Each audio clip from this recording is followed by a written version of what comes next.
flexors of the vertebral column. Okay, if we see vertebral column, suppose imagine this is the vertebral column, we are seeing laterally. So here we'll be having rib cage. So this is the rib cage of the vertebral column. Here we'll be having pelvis. Here we'll be having pelvis. From here our femur will start. So this is lower limb. The most of the flexors which are present on the vertebral column, those are present at the anteriorly and laterally. So the muscles which are present anteriorly and lateral to the vertebral column, those are going to produce the flexion movement at the vertebral column. The contraction of these anterior muscles and lateral muscles are going to produce the compressive force, over the vertebral column anteriorly. So if these muscles are contracting, these are going to pull the rib cage down and pelvic upward. So rib cage down and pelvic upward because of these two movements. The flexion movement is happening in the vertebral column. Suppose if the rib cage is fixed, if we take vertebral column, so here we'll be having rib cage. This is our rib cage. Suppose if the rib cage is fixed, then the muscles which are present between rib cage to the pelvis, especially muscle rectus abdominis, transverse abdominis. In this rectus abdominis major, so the pulling force of the rectus abdominis muscle, is going to pull the pelvis upward. So because of the contraction of this muscle, here the flexion movement will happen at the vertebral column. And the other muscles, if we take anterior abdominal wall muscles, here we'll be having first one external oblique aponeurosis, then internal oblique aponeurosis, then transverse abdominis, then rectus abdominis. These are major muscles of the anterior abdominal wall. If we take minor muscles, here we'll be having cremaster muscle and pyramidalis. So these are the two muscles. These muscles are the minor muscles of the anterior abdominal wall. So when the ribs are fixed, that time rectus abdominis, transverse abdominis muscles will come to action to produce the flexion.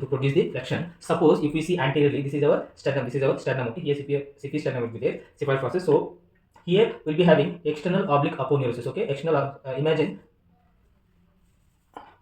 Suppose this is our body. So here is the pelvic region. Okay, pelvic region. This is our pelvic region. So here we'll be having sternum. This is our umbilicus. Imagine, okay, this is our umbilicus. So here we'll be having external oblique aponeurosis muscle and then internal oblique aponeurosis. Internal oblique aponeurosis. Even though these muscles are oblique, usually this muscle has to help in the axial rotation and lateral flexion. Because it is presenting over the lateral side of the abdomen. So here if we see the contraction of these muscles, are going to produce the flexion in the spine, especially lumbar spine, flexion in the lumbar spine. Even though they can produce axial rotation and flexion in the lumbar spine, the contraction of these muscles are going to produce the flexion movement also. And here we'll be having one special point, what it means. Suppose if the person, this is our rib cage, okay, this is our rib cage. So this is our pelvis, So here head of the patient. So this is the head. So if person is doing flexion, flexion movement, there is no need of the abdominal muscle contraction, because if the patient is doing flexion, here we are not discussing about cervical, thoracic, like the complete vertebral column. If the patient is doing flexion, if he do little flexion, automatically the gravitational force, COG, the gravitational force is going to pull the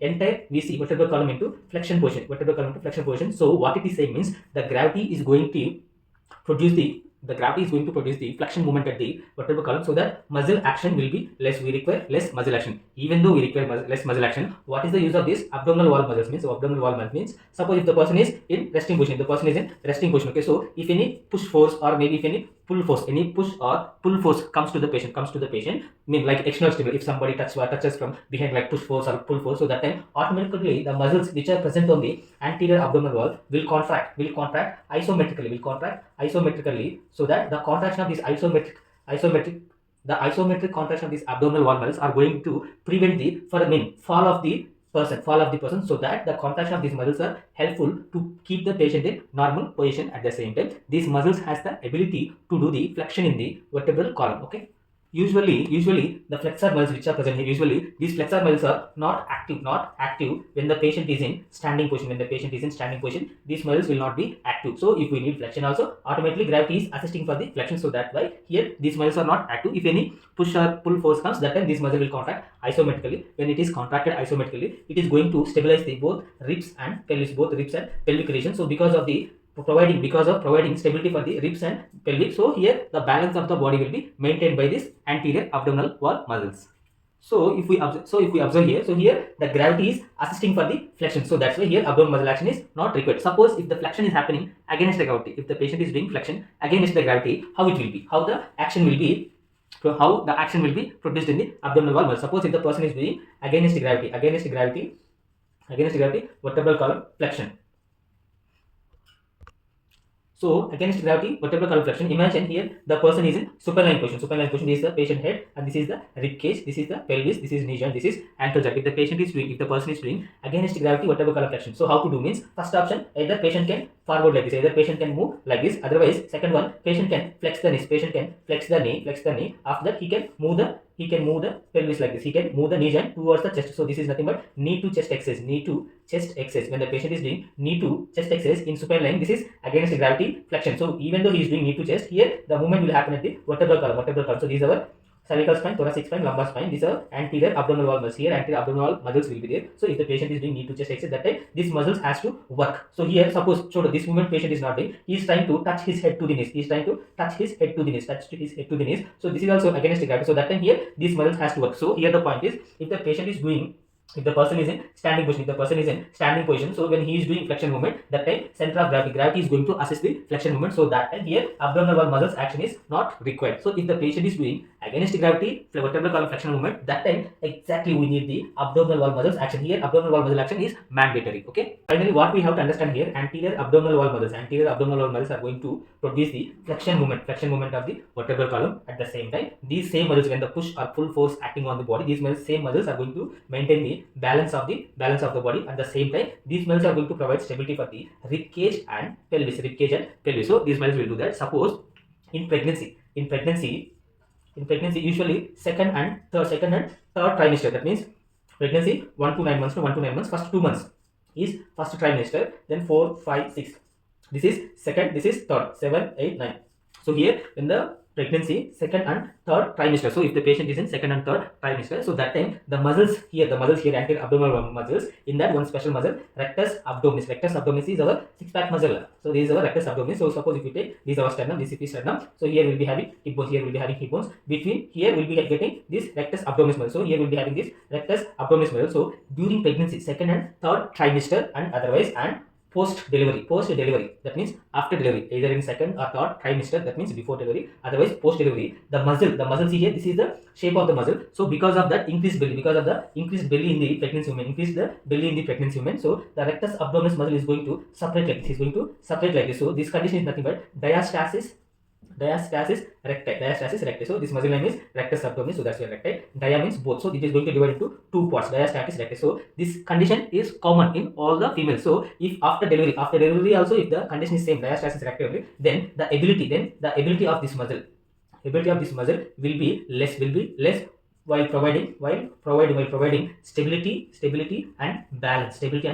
So understand the point here. So when the pregnancy is happened, that time second and third trimester or maybe post delivery, the diastasis mean the rectus abdominis muscle will go for, it will separate into two, so that is nothing but diastasis recti. So if the diastasis recti is keep on continuing on the patient after delivery also, then the muscle will lose the ability to provide stability for the vertebral column, at the same time balance for the vertebral column.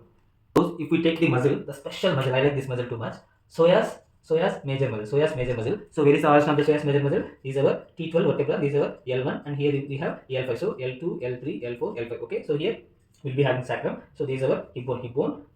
These are our hip bone. Just imagine hip bone. Here we'll be having humerus. Here we'll be having femur. Okay, this is greater trochanter. Imagine this is lesser trochanter. So here we'll be having transverse process of all the vertebrae, T12. Okay, so it is going to psoas major muscle origin, T12 transverse process and L1 transverse process, L2, L3, L4, L5. So this is the big muscle, psoas major muscle. So from here it will start and it will insert into the lesser trochanter of the femur. So what is the use of this muscle means? So this muscle is going to say as it is a stabilizer. It is a stabilizer for the lumbar spine, and it is a flexor. For the lumbar spine. At the same time, see the comedy, it is a extensor for the lumbar spine. See here, it is the stabilizer. Clear? Why? Because it is starting from T12. It is giving connection to. It is starting from T12, L1, L2, L3, L4, L5, and it is inserting here. So that means it is going to give stability to all the vertebrae. If there is no muscle here, the vertebrae may move side. So because of the presence of this muscle, all the vertebrae are in stable position. Okay, stability clear. So suppose if this muscle is there, I am saying this is origin, this is insertion. This is insertion. How a muscle will act? Always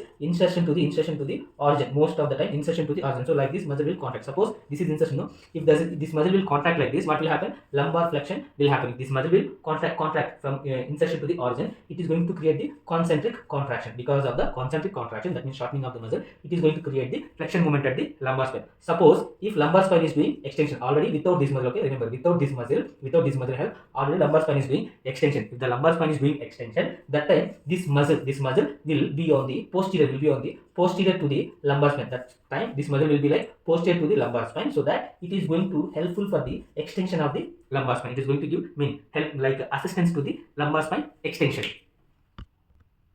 And one more point, during weightlifting, if the patient is lifting weight, so that time this psoas major muscle is going to provide stability. The primary action of the psoas major muscle is providing stability to the lumbar spine. Suppose if the patient is lifting more weight, like more than his body, if he is lifting more weight, that time if we observe in gym, like gym trainers or weightlifters, they are going to wear, suppose if this is their body laterally, this chest region, this is lumbar region, so this is a gluteal region, okay, like this. So imagine like this. So this is our hip joint, here knee joint, so this is our rib cage. So this is the thoracic spine, this is the lumbar spine. So if the patient is lifting more weight, that time they are going to wear a belt to the lumbar spine. What is the use of that belt? Means it is going to give little assistance to the entire lumbar vertebra. How the psoas major muscle is working here by providing stability, same way here the belt also provides stability to the lumbar spine while lifting the heavy weights.